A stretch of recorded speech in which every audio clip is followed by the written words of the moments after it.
Another blood-red sunset and yet another moon phase, and still another 100 miles to my next resting place. Driving down the road, eyes on the horizon.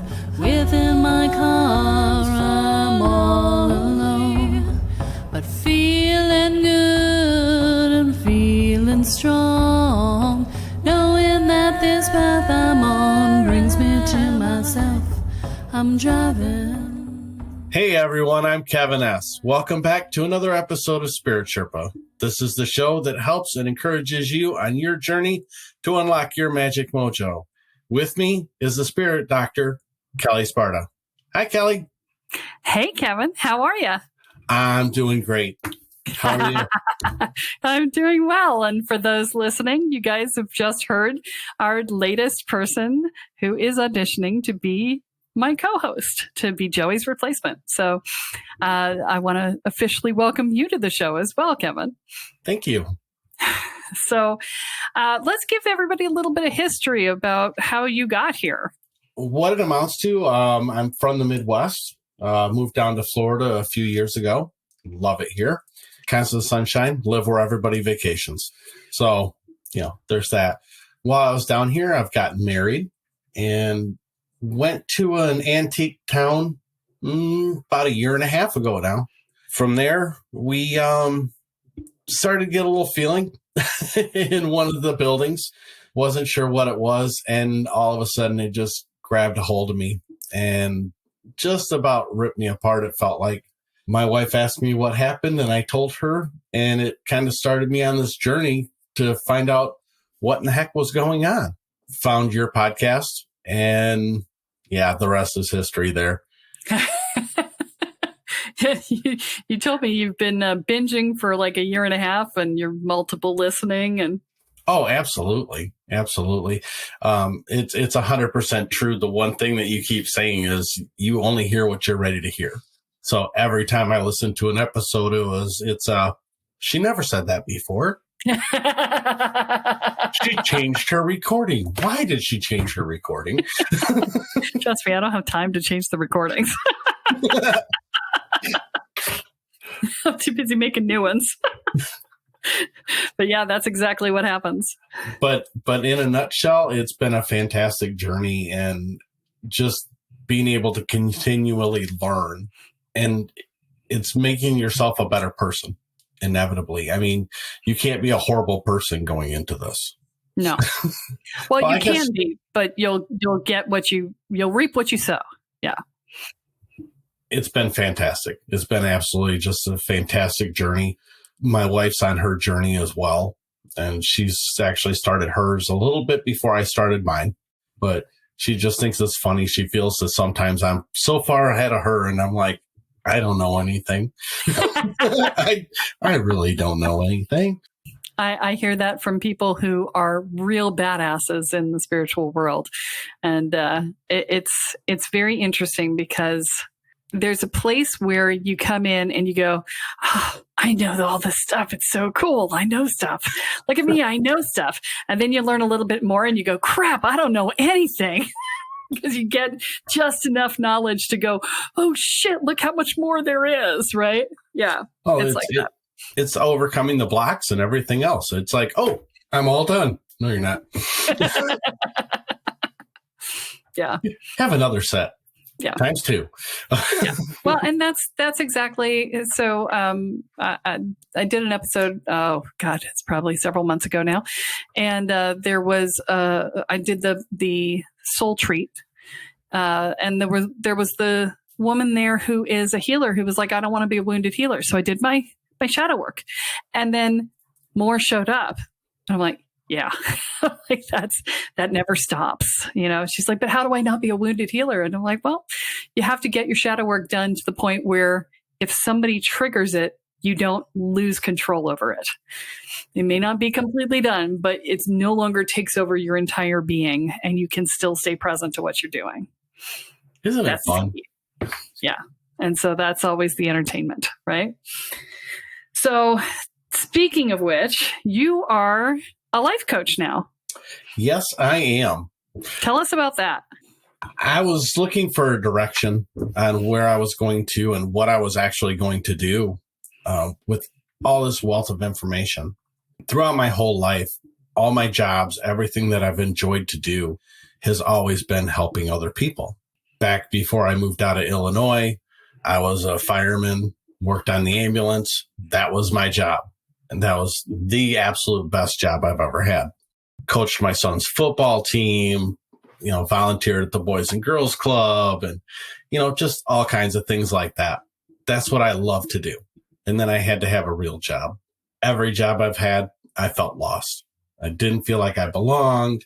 I did well, but I never felt like I belonged there. It's like something's missing. Something was always missing. Now I know what was missing.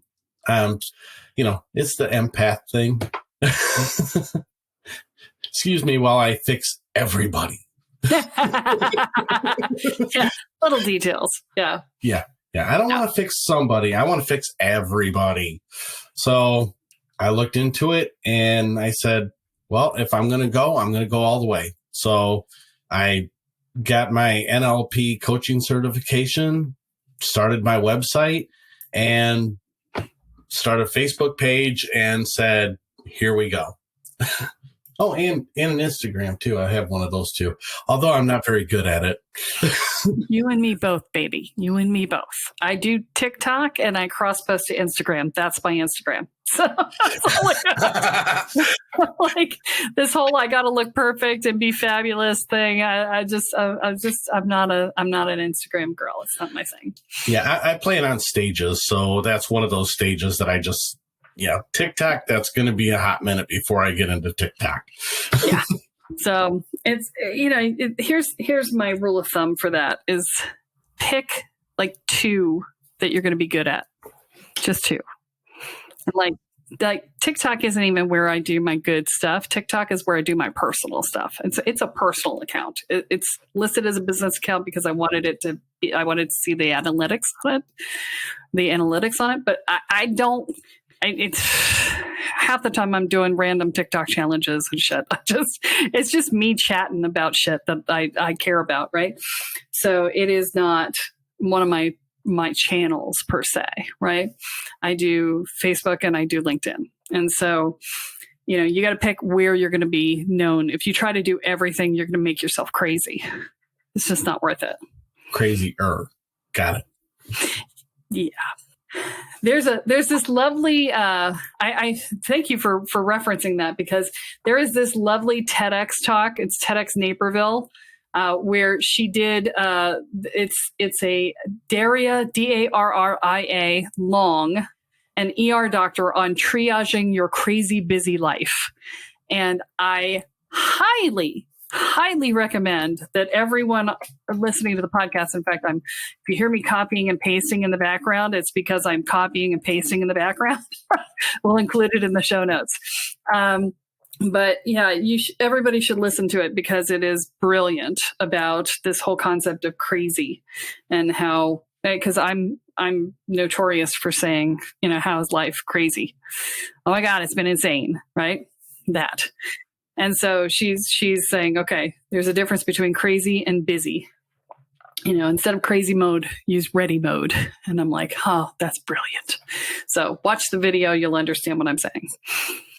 Must see.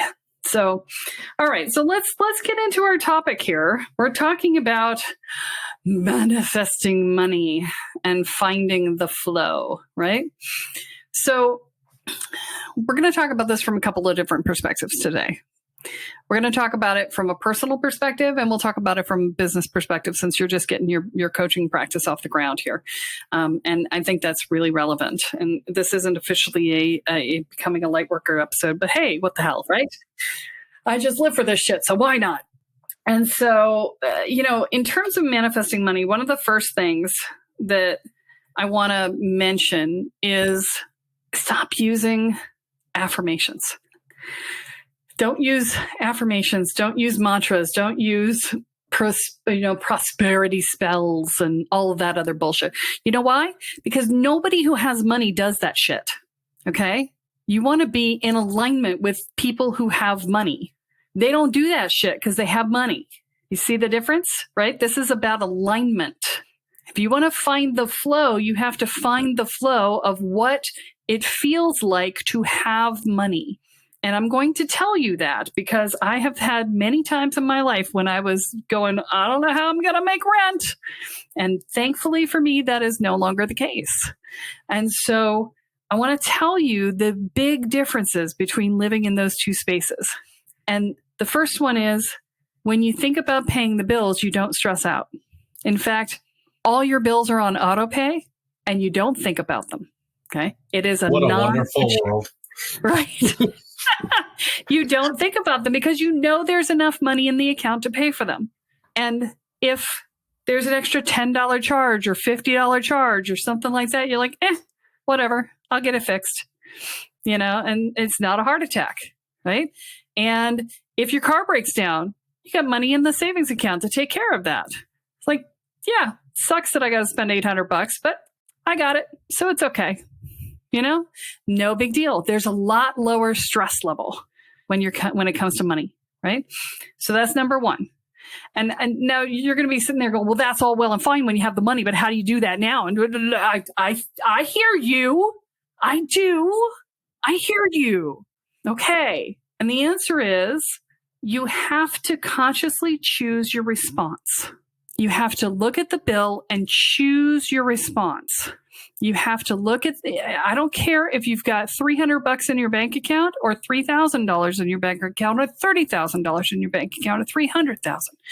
What you got to do is you got to look at the bill and go, no problem. I got that covered. Okay. And even if the money isn't there, you have to have the faith that it will be. So I don't just crumple it up and throw it away. No, that would be bad. That would be denial. Denial is bad. All right. Thank you, Cleopatra.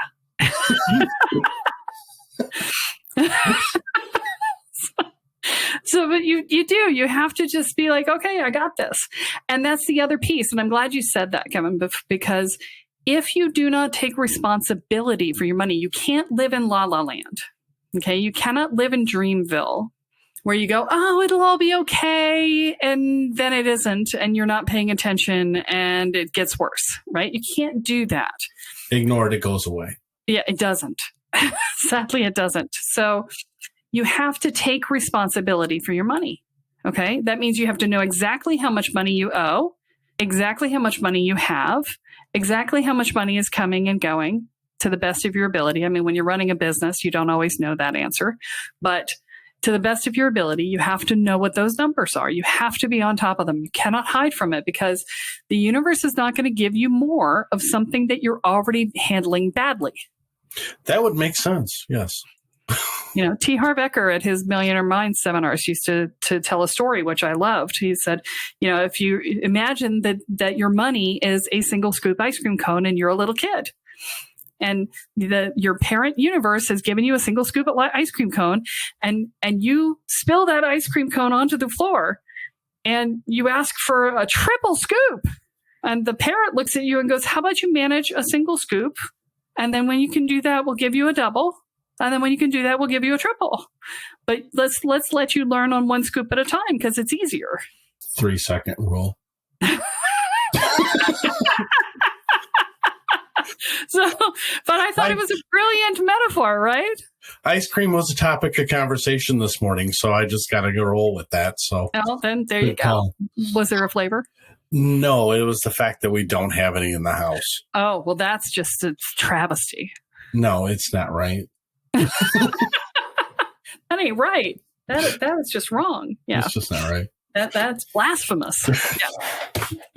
So, but that's the idea is that you have to be responsible for your money. I did not start getting more money in my life until I went back. I had 4 years of back taxes that I hadn't done. And until I went back and did all 4 years of back taxes and got up to speed and got my payment plan in place for the IRS and did the whole thing, my money didn't free up until after that. Okay. It also didn't free up until after my father passed because my father was the person that the only way he could love me was to give me money. And he only gave me money if I was desperate need. And so the only way I could get my father's love was to keep myself poor. So you were manifesting it yourself to stay down. Yeah. For many years, I looked at my friends and said, when the queen of manifestation doesn't have enough money to pay rent, there's something seriously wrong. And I couldn't figure it out. And it took me a long time to figure it out. Because everything works out for you, right? Well, because I do manifest very effectively. Yes. Yeah. So always have. I spent my childhood saying I live a charmed life. And, if you believe that and you say it often enough, it makes it true. That explains a lot. Okay. Yeah. Now, did my life suck in other ways? Yeah, my life totally sucked in other ways. We were moving every year or two. I never kept my friends afterwards, and it was only me and mom, and I had to make new friends all the time. And, shit was just, there was a lot that sucked, but that's not what I focused on. What you focus on expands. So as long as we feel the money, we take the responsibility for the money. Yeah. That's it. We're good there? A little bit. Oh, okay. A little bit. You can't panic, right? And you have to open to it, and which means you have to be open to receive, right? If you're not open to receive, then new money can't come in. Okay. And this is particularly true with business owners, but and you got to be careful what you ask for. If you say, I want more money, well, you can have a penny and now you've got more. Decide, you got to be specific. Be specific. I want at least X amount more money, right? The number one thing in goal setting is be specific. Be specific. Yes. And so, you've got to say that. You've got to be open to receive. You've got to not have the crap in the way like I had with my dad. You can't be stingy. Okay. If you're stingy in your outflow, you will be stingy in your inflow. So, yeah, if you're a cheapskate, then you will not get as much money as you could have otherwise. No Scrooge McDuck. Yes, no Scrooge McDuck. No Scrooge, period. Right? But yeah, so you need to be very careful about.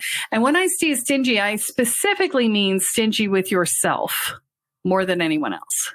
Which, of course, is, I see your face. You're like, oh, fuck, right? Yeah, because we're good at being generous with other people, but we're stingy as crap with ourselves, right? I'm supposed to buy stuff for me? Yeah, go figure. Just because you want it. Hold up now. There goes. We're back to that crazy thing. Yeah, sometimes you're allowed to have what you want. It's a simple concept. Huh. I have to try that one out. So the thing that I want you to think about from that's a personal side, right? So that's a personal side, but and the last one is about getting into the flow.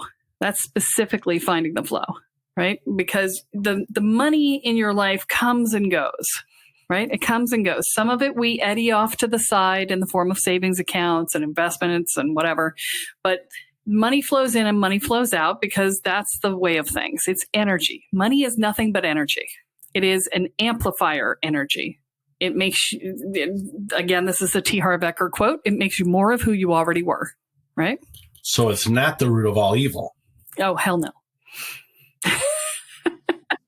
And the actual quote is, the love of money is the root of all evil. Yes.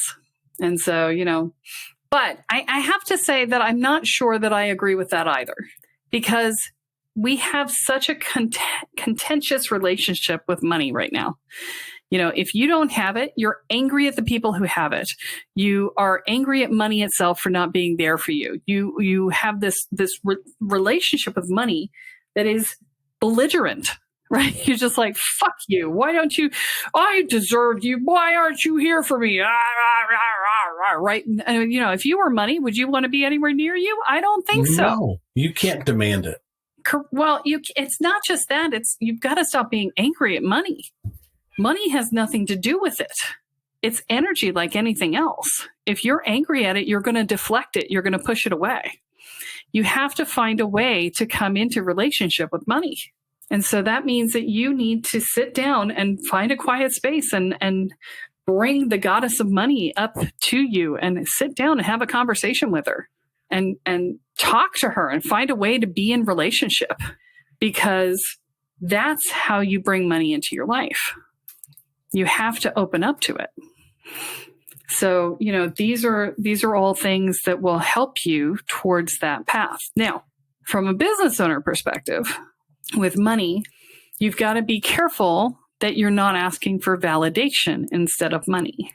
So you can have validation or you can have money, but you can't have both.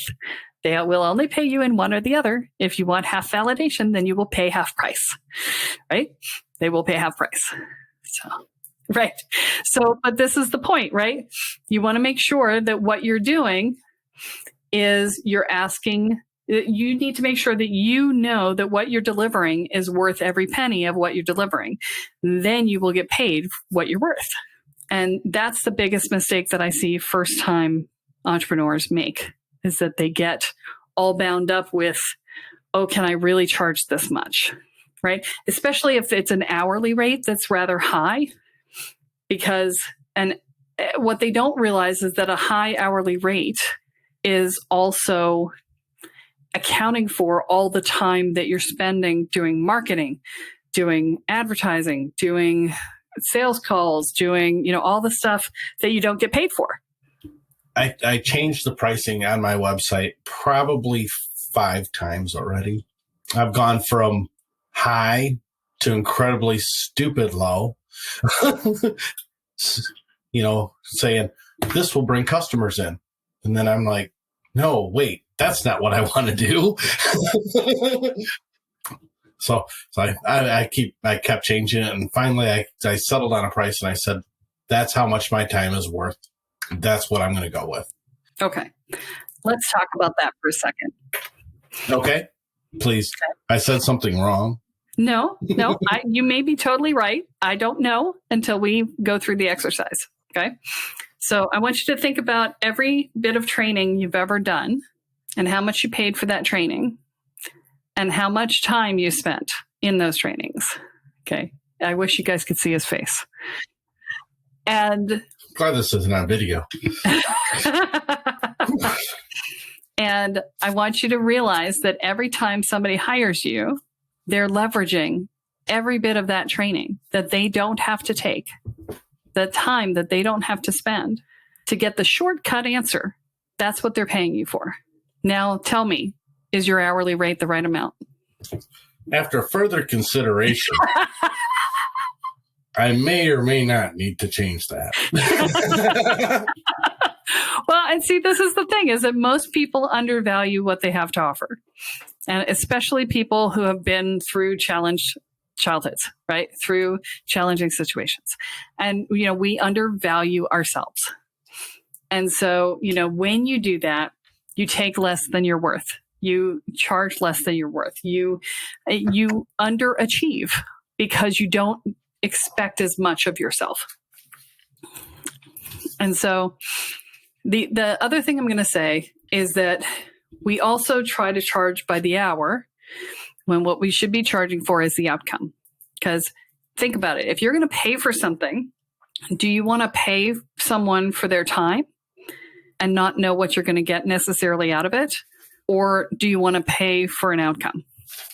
And which would you pay more for? Pay a lot more for an outcome, of course. Right. So that's the other piece, is that you have to recognize that results pay. And this is true whether you're working a job or whether you're having a business. Results pay. So if you can say, hey, boss, I provided XYZ results, which resulted in the company making XYZ more money, you should give me a raise because I brought this much more in because of this thing that I did, right? Right. And of course, they always give you a raise right when you do that too. It works every time. It doesn't work every time, but it's a way that could work, as opposed to, well, could I have a raise with no backup, right? And everybody and their brother should be going into their bosses this year and saying, I need a cost of living raise because of the inflation, right? Just insane. Yeah. I mean, everyone should be getting cost of living raises right now. And if you're not, then you should be talking to your bosses about that. Every year you should get a cost of living increase because inflation goes up every year. And if you don't, you're making less money this year than you did last year for more experience. So, and with the Great Resignation, there are many opportunities to go somewhere else. Right? And I've had several of my clients do that recently, and they've all made a lot more money. So be prepared that maybe a job search might be a good idea if you're out there doing that. This is one of the other things about valuing yourself, is that when you value yourself, you can recognize that, hey, I'm worth more than what this dude is paying me or this chick is paying me, right? Find your worth. Find your work. Find your worth. Yeah. So as you're thinking about putting together a business, you want to think about putting together an outcome. What is the outcome that you provide? What is the thing that you do better than anyone else? And who do you do it for? Wow. That's wide open. And that changes a lot of things that, people, and I'm sure a lot of people in my position that are just starting out and just, especially with so much being on the internet and less face to face, it changes everything. Yeah. Well, the more you can speak to a specific audience, the more you can do something specific for someone specific, the more you can charge. Yeah. And that's the problem that I've been running into, is just looking for my specific person. Oh, see, now I want to help everybody. No, yeah, but no.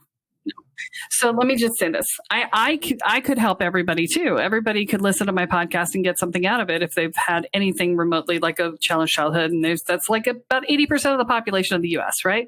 I don't have time for that, right? No, nor does everybody have time to listen to this. So the thing that I want you to recognize is that the more you niche down, the more you get clear about who you're serving, the better off you are. The thing that I want you to pay attention to is, you said something very early on. So if you think about the people who need you the most, you were a firefighter and an EMT, you said, right? Yep. Right. They need you more than anybody else. They're the ones who have the most trauma. They're the ones who have the most pain. They're the ones who never fucking talk about it. And only somebody who's been there is qualified to talk to them. They can't hire just any life coach and have them understand what's going on. And that makes you more valuable in that world, because it is a unique perspective on life. People who work in those fields have experiences no one else has. No, and it's hard to find people to talk to them. Even when I was full-time, it wasn't talked about. The calls weren't generally talked about. We had some that were very horrific that were talked about, that they would bring people in, but that was far and few between. It wasn't the small things that add up to big things when that dealt with. And that's a niche that I think you could very handily fill. That is going to be something I'm going to have to research even more. There you go. I end up with homework. All right. Ask me, Yob. Thanks a lot, Teach. Hey, you're welcome. I live for this shit, right? But these are the things, right? Is if you want to open to money in the best way possible, you have to see your value in the biggest way possible, right? And see where you are most valuable, right? There's a thing going around on TikTok right now that is a father gives his daughter an old car for her birthday, and he says, go take it down to the local used car dealership and find out how much they'll give you for it. And she comes back and she says, they said they'd give me 10 grand. He says, okay, take it to the local pawn shop and see what they'll give you for it. And she comes back and says, they said they'd give me $1,000. He said, okay, now take it down to this car show over here and tell them, find out how much they'll give you for it. And she says, oh my God, they said they'd give me $100,000 for it. He said, yes, because that's what it's worth. He said, she's like, why did you have me go to these other two places if you knew they were going to tell me that I shouldn't buy it? If you knew they were going to give me prices that were irrelevant. And he said, because I want you to recognize that when you go places where they do not see your value, you will never get what you're worth. Okay. And so you need to be able to see your value before you can identify the places where you can find that value. Okay. Where they will see that value as well. Right? So you have to spend the time finding your value, and then, and only then, will you find others who can value you in return. And that is true whether we're talking about money, or whether we're talking about love, or whether we're talking about respect, any of these things. you must first find it within yourself, and then you will find it in others. Because ultimately, we teach other people how to treat us. Love, money, everything's tied together. It's all tied together. Absolutely. And so, this would be the moment when we talk about inner peace, right? Because Inner Peace 101 teaches you how to find your value. Well, it starts you on the road to find your value. It gets you ready to actually do the work that will help you to find your value. And if you're not having enough money in your life, if you're not having enough love in your life, if you're not having enough respect in your life, if you're not having enough anything in your life, it is because you need to find it inside of you first. And the way you do that is by first finding enough emotional safety to clear the decks to be able to do the work. Because if you're spending your entire day going, oh my God, I suck.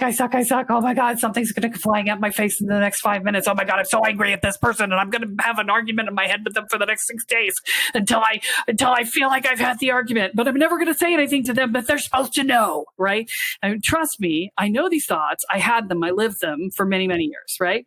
But they take up the entirety of your consciousness. And if that is taking up the entirety of your consciousness, you have no room to grow. And so that's what Inner Peace 101 does, is that it shuts that shit down, right? It just shuts it down. It changes the way you see everything. And it cuts your stress levels in half, at least, in just 4 months. And you will not recognize yourself when you get done. It's amazing. Where would this Inner Peace 101 be?